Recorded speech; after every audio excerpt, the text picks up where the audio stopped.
really easy. So then we move to Article 2 and Abstract 2, which really I think is one of the defining articles of our generation. There's a lot of stuff that comes out of this Abstract number 2 known in the world. So this is the FLORALI trial. So what did the FLORALI trial do?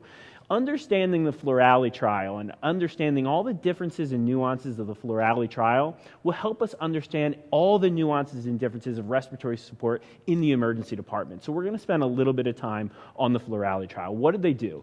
In the FLORALI trial, they took patients with impending respiratory failure, with respiratory distress, and they randomized them to one of three groups. You could get standard oxygen, and this was a non-rebreather mask, right? You threw a patient on a non-rebreather mask. Generally, they said at a minimum of 10 liters per minute. So right there, we can pump the brakes a little bit. I hope not many people are maintaining patients on non-rebreathers at 10 liters per minute and sending them off to the floor. It's a little bit of a respiratory for a rapid response in about 10 minutes. But that was the first group. The second group was non-invasive ventilation. They put them on CPAP or BiPAP, right? We're all very familiar with that. And the third group was this Vapotherm, this OptiFlow, this high-flow nasal cannula. What they sought was this. They said, all right, we randomize these patients to one of three groups, and our primary outcome is endotracheal intubation at 28 days, all right? Am I able to avoid intubation? And we know from previous experience, everybody here knows that things like non-invasive ventilation can decrease the need for intubation, and it's known as the great stealer of endotracheal tubes from emergency medicine residents, right? So we know that some of these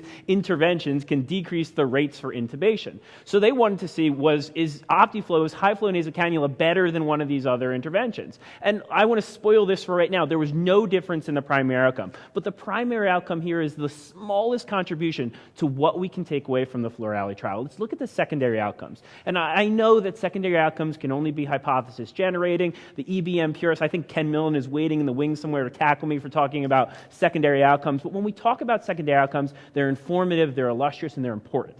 So what did the secondary outcomes find? Is that patients who were started on a high-flow nasal cannula versus patients that were started on non-invasive ventilation versus patients that were just continued on standard oxygen, they died less, all right? Whoa, right? So they died less. And there's so many important things to take away from there. And the first thing to take away there is that at a minimum, high-flow nasal cannula doesn't change rates of intubation when compared with other things that we can use, and maybe less people die. And listen, I'm in that business, all right? So I like that, and that's important. What else did it teach us? It tells us that maybe we've forgotten what we're supposed to be doing with non-invasive ventilation. Many of you may have worked before we had non-invasive ventilation. Before I was a physician, I was in EMS, and we didn't have the ability to do CPAP in ambulances like we can now do. We didn't have that ability. And you have to think about, why did we develop non-invasive ventilation, and how have we, let's be honest, bastardized the use of non-invasive ventilation in the emergency department? Because we use it a lot and we use it poorly. Non-invasive ventilation is not CPAP, BiPAP is the same thing, all right? First thing we need to understand is that there is a difference between CPAP and BiPAP. And when we put the patient with CHF who comes in and we just mindlessly throw them on BiPAP, we're doing them a disservice and we're practicing bad medicine.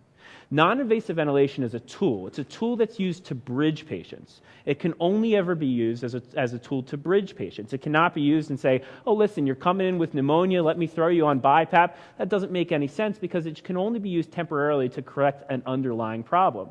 Let's look at the use of non-invasive ventilation. Let's look at the use of BiPAP. Why do we use BiPAP in COPD? It's been associated with an 18% decrease in mortality when used in patients with COPD. We don't see good studies in patients with asthma because it's been deemed to be nearly unethical to use that in patients with asthma because it's so clearly beneficial. BiPAP is beneficial in patients with COPD in a number of ways. It does increase oxygenation if it's necessary, which isn't often strictly necessary in patients with COPD. But that difference between the IPAP and the EPAP, the inhaled positive airway pressure and the exhaled positive airway pressure, is what drives ventilation. It's what goes ahead and decreases CO2, which is often the underlying sort of pathologic cause in patients who are presenting with respiratory failure in COPD. But then if we try and take that lesson and apply it to a patient with CHF, we can see that we're already beginning to bastardize our non-invasive ventilation intervention. Why do we use non-invasive ventilation in a patient with CHF? We don't use it to drive ventilation. If a patient in CHF is presenting with a CO2 of 90, they got other problems. It's not their CHF that's driving their CO2 of 90. The reason we use non-invasive ventilation in a patient with CHF is for modulation of those Frank-Starling forces. Think back to your days of medical school and PA school. Think back to those ridiculous lectures that we sat through and said, what the hell is this? But that's what we're doing. We're decreasing decreasing preload, we're decreasing afterload. And the addition of an IPAP, EPAP, a driver of ventilation makes no sense in a patient who presents with CHF because they simply don't need it. And what has every single study seen that has investigated this, have seen a non-significant every single time worse outcomes in patients who are receiving BiPAP over CPAP. And every single study doesn't find profound differences, and every single study doesn't find more people dying left and right when you put it on. But when you have study after study after study that shows that patients do worse with BiPAP than they do CPAP and CHF, it tells us a few things. That it's time to stop talking about non-significance, and it's time to start talking about patterns. And it's time to start thinking that we need to be a little less mindless in our application of respiratory support in the emergency department. And that brings us to this lesson of patients who presented in FLORALI. Who were these patients in FLORALI? They had hypoxemic respiratory failure. These were not COPD patients. These were patients largely with pneumonia, pure hypoxemic respiratory failure. And so we can see right off the bat, why would there be a suspicion that non-invasive ventilation would be beneficial in those patients? Because why do we use non-invasive ventilation? We use it to drive ventilation, or we use it to modulate Frank-Starling forces, or we can use it to increase oxygenation in a small cohort.